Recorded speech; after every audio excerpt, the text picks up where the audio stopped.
Hi friends, welcome to my channel. అమ్మవారి సాక్షిగా కావ్యకి పాపని ఇచ్చిన తులసి, అసలు ఇదంతా ఎలా జరగబోతుంది? మినిస్టర్ భార్య అయిన తులసి కావ్య చేతికి పాపని ఇచ్చిందా? అసలు ఏం జరిగింది అనేది ఈ వీడియోలో తెలుసుకుందాం. చివరి వరకు స్కిప్ చేయకుండా చూసేయండి. ట్విస్ట్ అయితే అదిరిపోతుంది. కావ్య హాస్పిటల్కి పాప నోట్లో నుంచి నురుగ రావడంతో చాలా కంగారు పడుతూ హాస్పిటల్కి అయితే వెళ్తుంది. వెళ్ళిన తర్వాత పాపకి ప్రాబ్లం ఉందని, తను ఊపిరి సరిగ్గా తీసుకోలేదు, బ్లడ్ సర్కిల్ కూడా బాగా జరగదు అంటూ డాక్టర్ అయితే చెప్తుంది. అది విని కావ్య రాజు ఇద్దరు కూడా షాక్ అయిపోతూ ఉంటారు. అప్పుడే ఇక కావ్య అయితే, నా పాప ఏమైందో ఇప్పుడు అర్థమైంది. ఈ పాపని కన్నవాళ్ళు మా పాపని తీసుకువెళ్ళిపోయి, ఈ పాప అనారోగ్యంతో ఉంది కాబట్టి హెల్తీగా ఉన్న నా పాపని వాళ్ళు తీసుకువెళ్ళిపోయారు. పాపని మార్చేస్తే మాకు తెలియదు అనుకున్నారు అని అంటూ కావ్య అయితే మాట్లాడుతూ ఉంటుంది. ఇక డాక్టర్ కూడా అనుమానపడుతూనే ఉంటుంది. ఇంతలో రాజు అయితే, కళావతి నువ్వు ఆగు అని అంటూ ఉంటాడు. లేదండి, ఇదే నిజం. నా పాపని మార్చేశారు. ఎందుకు మార్చారో నాకు ఇప్పుడు క్లియర్గా అర్థమైంది. ఈ పాప అనారోగ్యంతో ఉంది కాబట్టి పాపని మార్చేశారు అని అంటూ కావ్య మాట్లాడుతూ ఉంటుంది. రాజుగారు, ప్రతిసారి మీ ఆవిడ మా హాస్పిటల్లో పాప మారిపోయిందంటూ ఉంటే మా హాస్పిటల్ పరువు పోతుంది. దయచేసి మీ ఆవిడని ఇక్కడి నుంచి తీసుకువెళ్ళండి అని చెప్పేస్తుంది డాక్టర్ అయితే. అప్పుడు ఇక కావ్య అయితే చాలా బాధపడుతూ ఉంటుంది. అసలు నా పాప ఏమైంది? ఎందుకు ఈ పాపని నా పాపగా పెట్టేసి వెళ్ళిపోయారో అర్థమైంది.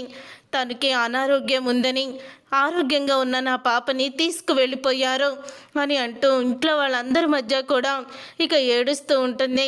అప్పుడే ఇక అపర్ణ అయితే, అసలు ఏంటిదంతా, ఎందుకు మనకి ఇలా జరుగుతుందో అర్థం కావడం లేదు అత్తయ్య. పాప మారిపోయిందని కావ్య పుట్టిన దగ్గర నుంచి కూడా అలాగే మాట్లాడుతూ బాధపడుతుంది. సరే అని డిఎన్ఏ టెస్ట్ చేయిస్తే డిఎన్ఏ టెస్ట్లో మన పాపే అని వచ్చింది. కానీ ఇప్పుడు పాపకి ఏదో అనారోగ్యం ఉందని, అందుకని ఆరోగ్యంగా ఉన్న నా పాపని మార్చేశారని మళ్ళీ కావ్య మొదటికే వచ్చింది. ఇప్పుడు ఏం చేయాలో అర్థం కావడం లేదు అని బాధపడుతూ ఉంటుంది అపర్ణ అయితే. అలా బాధపడుతున్న అపర్ణని చూసి ఇక ఇందిరాదేవి అయితే, నాకు కూడా అదే అర్థం కావడం లేదు అపర్ణ. అసలు మన కుటుంబానికి ఏం పట్టిందో కూడా తెలియడం లేదు అని అంటూ ఉంటుంది. మొదటి నుంచి కావ్య మీద పగ పెంచుకుంది ఆ రుద్రాని పసరు మందు వేసి కావ్య బిడ్డని చంపాలని చూసింది. ఆ రోజు నుంచి కూడా కావ్యకి మనశ్శాంతి లేదు. ఈ రోజు వరకు కూడా తను మనశ్శాంతి లేకుండానే బ్రతుకుతుంది అని బాధపడుతూ ఉంటుంది. అప్పుడు ఇంకా ఇదంతా విన్నా రాహుల్ అయితే వెంటనే ఇక రుద్రానికి అయితే ఫోన్ చేస్తాడు. ఇక రుద్రానికి ఫోన్ చేసి రాహుల్ అయితే ఇలా అంటూ ఉంటాడు, మమ్మీ, మన ప్లాను గ్రాండ్ సక్సెస్ అయిపోయింది. ఆ పాపకి అనారోగ్యం ఉందని హాస్పిటల్కి వెళ్ళిందట కావ్య. హాస్పిటల్లో పాపకి అనారోగ్యంతో బాధపడుతుందని కూడా చెప్పారు. అందుకని మా పాపని మార్చేశారని గొడవ చేస్తుంది అని రాహుల్ అంటూ ఉంటాడు. అసలు ఈ సిచ్యువేషన్లో వీళ్ళ బిజినెస్ని కూడా మనం దెబ్బ కొట్టాలి. బిజినెస్ని దెబ్బ కొట్టి నేనేమో నెంబర్ 1 స్థాయిలో ఉండాలి.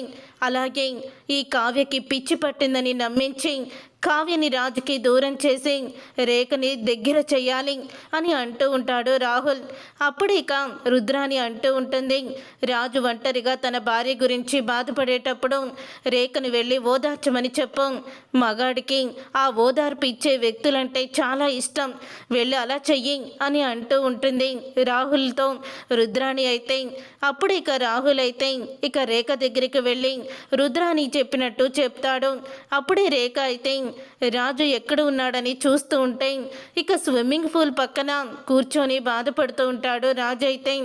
అప్పుడే ఇక రేఖ అయితే రాజు దగ్గరికి వెళ్ళి ఇక రాజు పక్కనే కూర్చొని చెయ్యి పట్టుకొని అంటూ ఉంటుంది, ఏంటి బావా, కావ్య అక్క గురించి బాధపడుతున్నావా? అసలు కావ్యక్క ఇలా ఎందుకు ప్రవర్తిస్తుందో తెలియడం లేదు. పాప అంటూ ఇక పాప గురించే మాట్లాడుతుంది తప్ప నీ గురించి పట్టించుకోవడం లేదు. నువ్వు ఎలా ఉన్నావో, తిన్నావో లేదో కూడా తను అస్సలు కూడా పట్టించుకోవడం లేదు. 24 గంటలు నా పాపని మార్చేశారు, నా పాప ఎక్కడుందో అని చెప్తుంది తప్ప నిన్ను మాత్రం అస్సలు కూడా పట్టించుకొని నీ బాధ అర్థం చేసుకోవడం లేదు. నీ బాధ ఎవ్వరికి జోలికి కూడా రాకూడదు బావా, నీ బాధ ఏంటో నాకు అర్థమవుతుంది అని అంటూ ఉంటే అప్పుడే రాజు అయితే అసలు కళావతి చెప్పేది నిజమో అబద్ధమో కూడా తెలియడం లేదు రేఖ, ఈ పరిస్థితుల్లో ఎటువైపు వెళ్ళాలో కూడా తెలియడం లేదు అని అంటూ ఉంటాడు రాజు అయితే. బావా, ఇక కళావతి గురించి మర్చిపో, అదే కావ్యకు గురించి మర్చిపో. తను కొన్ని రోజులు ఇలా గొడవ పెట్టి ఈ పాపతో తను సంతోషంగా ఉంటుంది. నువ్వు బాధపడుకో, నువ్వు బాధపడుతుంటే నేను అస్సలు కూడా తట్టుకోలేను అని అంటూ ఉంటుంది రేఖ. అని కావ్య మామూలు మనిషి అవ్వాలంటే నువ్వు కొన్ని రోజులు కావ్యకి దూరంగా ఉండు, ఏదైనా ట్రిప్కి వెళ్ళు అని సలహా కూడా ఇస్తుంది. అప్పుడే ఇక అపర్ణ అయితే అక్కడికి వస్తుంది. ఇక అపర్ణ, మరి ఆ ట్రిప్కి నువ్వు కూడా వెళ్తావా అని అడుగుతూ ఉంటుంది రేఖని. ఒక్కసారి రేఖ అపర్ణని చూసి షాక్ అయిపోతూ ఉంటుంది. ఇక అపర్ణ రేఖ చంప పగలగొట్టి, ఏంటే మాట్లాడుతున్నావు, కావ్యని రాజు పట్టించుకోకూడదా, తను ట్రిప్కి వెళ్ళాలా, ఏం కూస్తున్నావే నువ్వు అని అంటూ ఉంటే ఒక్కసారి రేఖ షాక్ అయిపోతూ, అంటే బావ బాధలో ఉన్నాడు కదా అని అని అంటూ ఉంటుంది. బావ బాధలో ఉంటే ఓదార్చే వాళ్ళు చాలామంది ఉన్నారు, పక్కన కూర్చొని చెయ్యి పట్టుకొని ఓదార్చాల్సిన అవసరం నీకు లేదు. మీ అమ్మ ఈ ఇంటికి ద్రోహం చేయాలని చూసింది, అదే పని నువ్వు కూడా చేస్తే మాత్రం నిన్ను కూడా అలాగే బయటికి గెంటేస్తాను, ఒళ్ళు దగ్గర పెట్టుకొని జాగ్రత్తగా ఉండు అని అపర్ణ అయితే వార్నింగ్ ఇస్తుంది రేఖకి. అప్పుడే ఇక రాజు కూడా మా మమ్మీ చెప్పినట్టే చెయ్యి అని లోపలికైతే వెళ్ళిపోతాడు. అప్పుడే ఇక అపర్ణ రేఖ రాజు మాటలు అన్నీ కూడా కావ్య వినేస్తుంది. ఇక కావ్య వినేసి చాలా బాధపడుతూ ఉంటుంది. అప్పుడే ఇక కావ్య అయితే గుడికి వెళ్ళొస్తాను అత్తయ్య అని అపర్ణతో చెప్పి ఇక గుడికైతే వెళ్తుంది. వెళ్ళిన తర్వాత ఇక అమ్మవారి ముందు తనైతే ఏడుస్తూ, నా పాప ఎక్కడుందమ్మా, నా పాపని నా దగ్గరికి చేర్చు అని చాలా బాధపడుతూ ఉంటుంది. అప్పుడే ఇక తులసి కూడా మొక్కుని చెల్లించుకుందామని పాపని తీసుకొని ఇక మినిస్టర్ అయితే రాడు. మినిస్టర్కి ఏదో పనుందని తాను డ్రైవర్ని ఇచ్చి పంపిస్తాడు. అప్పుడే ఇక తులసి అయితే గుడికి వస్తుంది. అలా గుడికి వచ్చిన తర్వాత పాపకి మెడలో బంగారపు చైను గాజులన్నీ కూడా వేసి తీసుకొస్తుంది. ఇక తను ఒకదే గుడిలోకి వస్తూ ఉంటుంది. అప్పుడే ఒక దొంగ పాపని గమనిస్తూ ఉంటాడు. పాప చేతుకున్న బంగారాన్ని అంతా కూడా చూస్తాడు. ఈలోగా కావ్య దేవుడి దగ్గర దండం పెట్టుకొని అలా మెట్ల మీద కూర్చొని ఉంటుంది.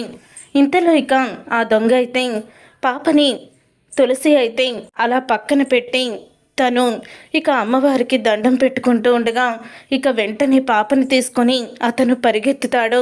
దాంతో ఇక తులసి అయితే పాప పాప అంటూ గట్టిగా అరుస్తూ ఉంటుంది. అది చూసిన కావ్య అయితే పాపని తీసుకొని పారిపోతూ ఉన్నా ఇక అతన్ని చూస్తుంది. ఇక అతన్ని చూసి ఇక వెంట పడుతుంది.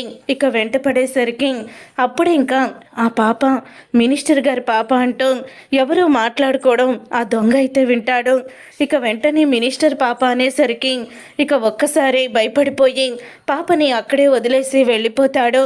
అప్పుడే కావ్య అయితే పాపని పట్టుకుంటుంది. ఇక పాపని ఎత్తుకుని దగ్గరికి తీసుకుంటుంది. ఒక్కసారి పాప తన పాప స్పర్శలాగే ఉందని కావ్యకి అర్థమైపోతుంది. పాప స్పర్శ తెలిసిపోతుంది. ఆ రోజు ఆ స్పర్శే ఈ పాపని ఎత్తుకుంటే కలిగింది, అంటే తిను నా పాపేనా అని తన చెయ్యి వంక చూస్తుంది. తన చేతి మీద పుట్టుమచ్చ కూడా ఉంటుంది. ఇక చూసే షాక్ అయిపోతూ ఉంటుంది కావ్య అయితే. ఇంతలో తులసి పరిగెత్తుకుంటూ వచ్చి పాప నా పాప అంటూ కావ్య చేతిలో నుంచి పాపని తీసుకొని ఇక చాలా ఏడుస్తూ ఉంటుంది. మీరు నా పాపని కాపాడిన దేవత మీరు, లేకపోతే నా ప్రాణాలు ఇక్కడే పోయాయి అని తులసి అయితే ఏడుస్తూ ఉంటుంది. ఈ పాప అని అంటూ ఉంటే తను నా పాపేనండి అని చెప్తూ ఉంటుంది తులసి. ఇంతలో ఇంకా అప్పుడే ఇక తులసి అయితే ఆయన బందోబస్తు కింద పోలీసుల్ని పంపిస్తా అన్నారు, నేనే వద్దన్నాను అని అంటూ చెప్పుకుంటూ వస్తుంది. మీ ఆయన ఎవరు అని అడుగుతూ ఉంటే ఆయన మినిస్టర్ అని చెప్పి వివరాలు కూడా చెప్తుంది. మీరు ఏ హాస్పిటల్లో డెలివరీ అయ్యారు అని కావ్య అడుగుతూ ఉంటే నేను ఫలానా హాస్పిటల్లో డెలివరీ అయ్యానని చెప్తుంది. అదే సమయానికి కావ్యగా కూడా డెలివరీ అయినట్టు ఈ కావ్య తెలుసుకొని ఇక షాక్ అయిపోతూ ఉంటుంది. అంటే మినిస్టర్ గారి పాప నా దగ్గర ఉంది, మా పాప మినిస్టర్ గారి దగ్గరికి వెళ్ళింది, ఎలా జరిగింది అని కావ్య అయితే ఆలోచనలో పడుతుంది. చూసారుగా ఫ్రెండ్స్, మొత్తానికి కావ్యకి తన కూతురు ఎక్కడుందో తెలిసిపోయింది. మరి ఇప్పుడు కావ్య ఏం చేయబోతుంది, అసలు ఏం జరగబోతుంది అనేది రాబోయే కథలో తెలుసుకుందాం. వీడియో మీకు నచ్చితే తప్పకుండా లైక్ చేసి ఛానల్ని సబ్స్క్రైబ్ చేసుకొని పక్కనే ఉన్న గంట సింబల్పై ఆల్ అని క్లిక్ చేయండి.